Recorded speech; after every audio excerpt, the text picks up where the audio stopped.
OC সাহেবের, SP সাহেবের আমার সাথে দুর্ব্যবহার করার কোনো অধিকার নাই। There is no right to do it. আমাকে যদি বেশি কথা বলে তো বেশি কথা বলার কোনো রাইট তার নাই। আরো যদি তিনি মুসলমান হয়ে থাকেন, কেননা you are a Muslim, I am also Muslim. তুমি যদি মুসলমান হও তো আমিও তো একজন মুসলমান।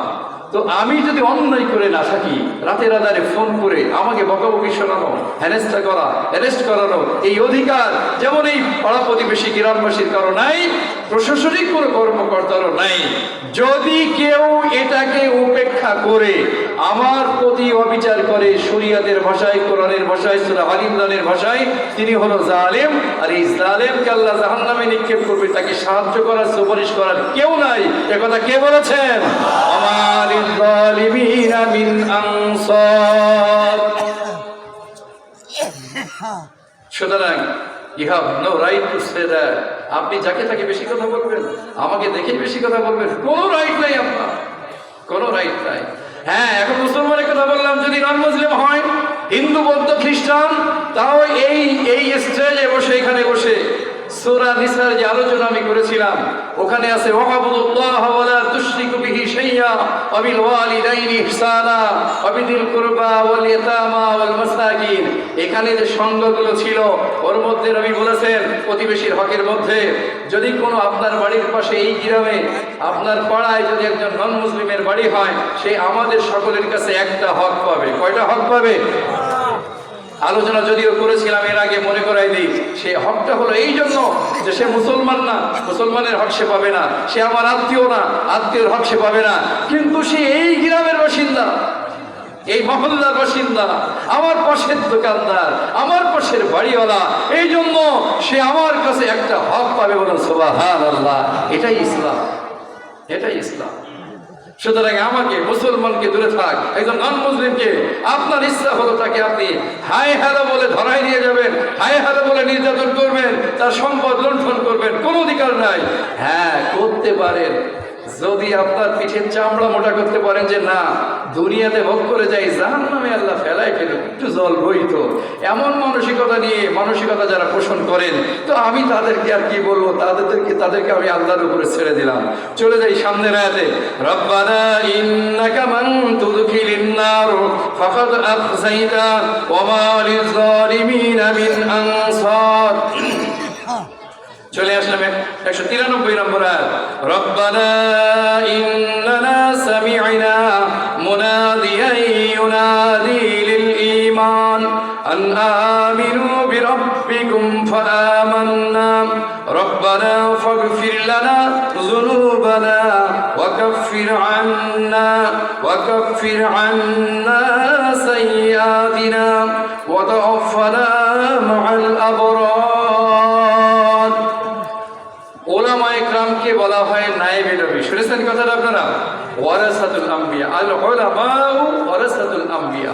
নবী বলে গিয়েছেন এটা, আকামা ক্বালা আলাইহিস সালাতু ওয়াস সালাম। নবীর জীবদ্দশায়, নবীর জামানায় যারা ছিল, তারা এই কথাটা বলতে পারে, যে আয়াতের যে অর্থ বলবো এখন, এই কথাটা বলার সুযোগ তারা পাবেন, কিন্তু আমরা পাবো না। আমরা কি পাবো?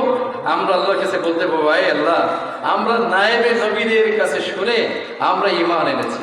কাদের কাছে শুনে? এখন হিন্দু, বৌদ্ধ, খ্রিস্টান, আল্লামা দিলওয়ার হুসাইন সাঈদী রাহিমাহুল্লাহ, ওনার হাতে কত মানুষ ইসলাম গ্রহণ করেছে তা কি জানেন আপনারা? 1000-এর অধিক। কতজনের অধিক? 1000-এর অধিক।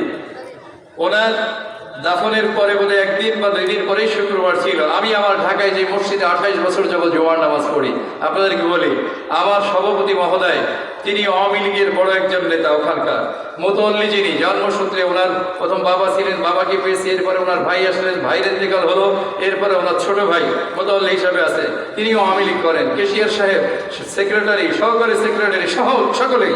এই যে আগামী শুক্রবারে আমার মসজিদের সামনে মাহফিল, লালবাগ, প্রতি বছর মাহফিল হয়। প্রধান বক্তা আপনাদের দোয়ায়, আল্লাহ পাকের মেহেরবানিতে আমাকে প্রধান বক্তা রাখে। এইবার, এতদিন ছিলেন হাজী সেলিম সাহেব এমপি, উনি প্রধান অতিথি হিসাবে আসতেন।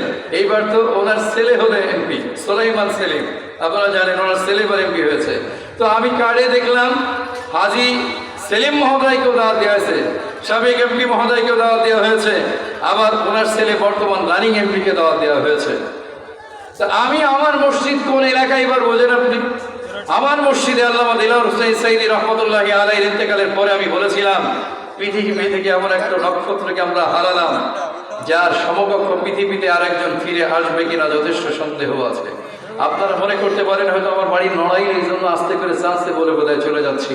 যে মসজিদে 28 বছর যাবত আল্লাহ তাআলা জমা পড়াচ্ছে সেই মসজিদে বলেছি যে আপনি আমাকে বলেন, মুসল্লিদেরকে উদ্দেশ্য করে বললাম, পৃথিবীর বাংলাদেশে এমন কোন আলেমীদিন আছেন যার হাতে 100 নন মুসলিম কালিমা পড়ে মুসলমান হয়েছে? আমাকে ইতিহাস দেখান। এমন কয়জন মানুষ আছে, আবার বৃদ্ধ বনিতা, শিক্ষিত অশিক্ষিত, ধর্ম বর্ণ নির্বিশেষে যার তাফসীরুল কুরআন মাহফিলে অ্যাটেন্ড করতেন, এমন কয়জন বক্তা আছে? আমাকে একটু দেখান। কথাটা কেন বললাম? এই জন্য বললাম যে আয়াত তেলাওয়াত করেছি, এই আয়াতের অর্থ অনুযায়ী সাহাবা আজমাইন বলবেন আল্লাহর কাছে কিয়ামতে, আল্লাহ তোমার নবীর মাধ্যমে তুমি ঈমানের দাওয়াত দিয়েছিলে, সেই দাওয়াত কানে শ্রবণ করে আমান্না, আমরা ঈমান এনেছিলাম, কিন্তু আমরা কি বলবো? মাওলানা দিলওয়ার হোসেন সাইদী রাহিমাহুল্লাহর হাতে যারা ইসলাম পেলেন, হিন্দু বৌদ্ধ খ্রিস্টান, তারা কি বলবেন? তারা তো বলবেন আল্লাহ আখিরাতে, আয় আল্লাহ তোমার নায়েবে নবী ইসলামের দাওয়াত দিয়েছিল, তার দাওয়াতে আমরা ইসলাম পেয়েছি। বলেন তো ঠিক কি ঠিক না? নায়েবে নবীর দাওয়াতে। একটু মহব্বতের সাথে জিকির করি, লা ইলাহা ইল্লাল্লাহ, লা ইলাহা ইল্লাল্লাহ। একটু সামনের দিকে এগিয়ে আসি আর জিকির করতে থাকি।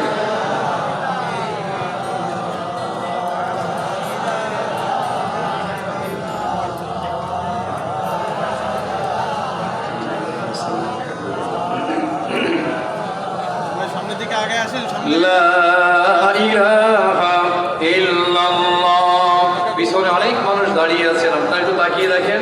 একটু সামনের দিকে এগিয়ে আসলে পিছনে দাঁড়ানো ভাইগুলো বসার জায়গা পাবেন।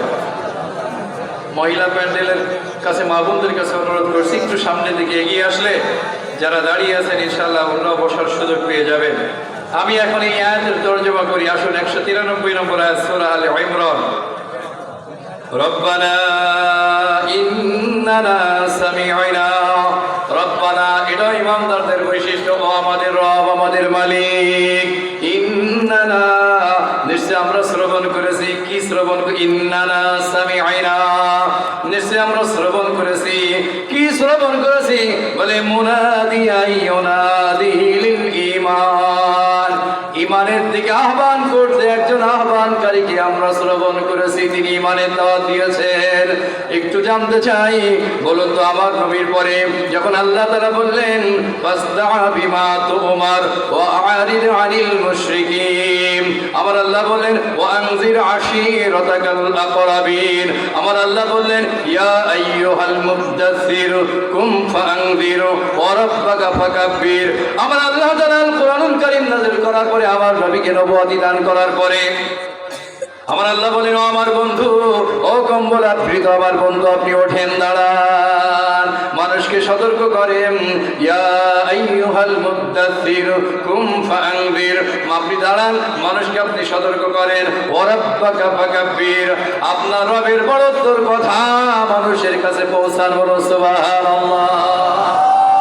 তো তৎকালীন সাহাবা আজমাইন আল্লাহর কাছে বলবে, আল্লাহ একজন ঈমানের দিকে আহ্বানকারীর আহ্বান শুনে আমরা তার আহ্বান করতে আমরা শুনেছি, রব ইন্নানা সামি'না, আমরা শ্রবণ করেছি। মুনাদিয়া ইউনাদি লিল ঈমান, ঈমানের দিকে আহ্বান করেছে তোমার পক্ষ থেকে একজন আহ্বানকারী। সুতরাং তিনি এও বলেছেন আন আমিনু বিরাব্বিকুম, ও মানব সকল,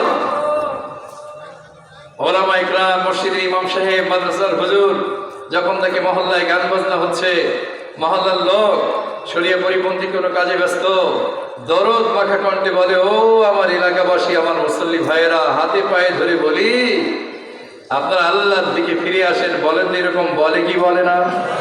আমার নবী আলাইহিস সালাতু ওয়াস সালাম বলেছেন, আল্লাহর বান্দাদের মুখ থেকে আল্লাহ সেই স্বীকৃতি ইমামদারদের থেকে স্বীকৃতিও নেবেন।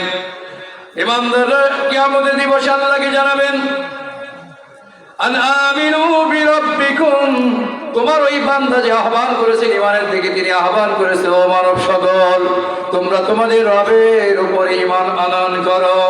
আন আমিনু বিরাব্বিকুম, ও মানব সকল, আমার উম্মতেরা, তোমরা তোমাদের মালিক, তোমাদের দয়াময় রবের উপরে তোমরা ঈমান আনয়ন করো। মালিক তোমার বন্ধুর তোমার দোস্তরা হবানে আমরা ঈমান আনয়ন করেছি বলো সুবহানাল্লাহ।